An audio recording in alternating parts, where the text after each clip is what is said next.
Mixed emotions outside the courtroom Friday as the family of Savannah Strieber learned the man charged in connection to her death will stand trial 20 years later. It's hard for me to remember because I was so young, but growing up, a lot of the time I would ask my family and close friends, memories of my sister that they had, and everybody would always tell me that we were inseparable and I was like her baby, and she always took care of me. Alexandra Strieber was just 3 years old in 2004 on the February night when her 8-year-old sister Savannah was killed in a fire at the family's home on Yates Street. Alexandra was also home at the time, along with their babysitter and the babysitter's son. 63-year-old Timothy Kuhn was arrested on murder and arson charges in early 2024, shortly after he was arrested in Holmes County, Florida. Police said Kuhn was identified as a person of interest early on in the investigation, adding Savannah's mother had a no-contact order of protection against him at the time of the fire over a previous assault. It is a case of domestic violence where, unfortunately, a child was killed.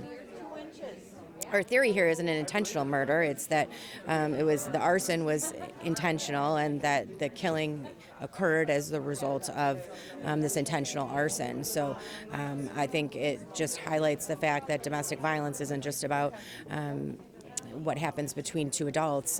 It often involves children, and that can be very dangerous not only for the victim of the domestic violence, but for the children who witness it, who are there for it, and sometimes can be the unsuspecting victim of domestic violence, and that's our theory in this case.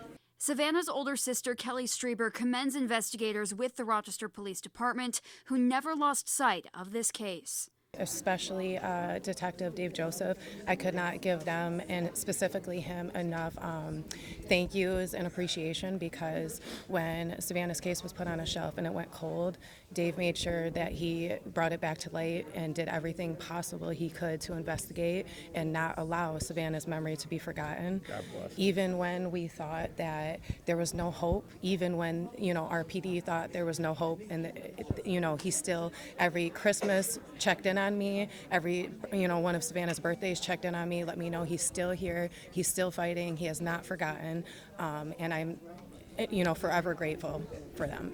As the family continues to process their grief, a pursuit of justice, they say, in some ways, has only just begun. It's hard, and we got to relive it all over again. And I haven't forgotten a day of it. I never will, and it's just going to be very difficult, but we're going to make sure this goes through. We have not come this far to make sure it doesn't go through.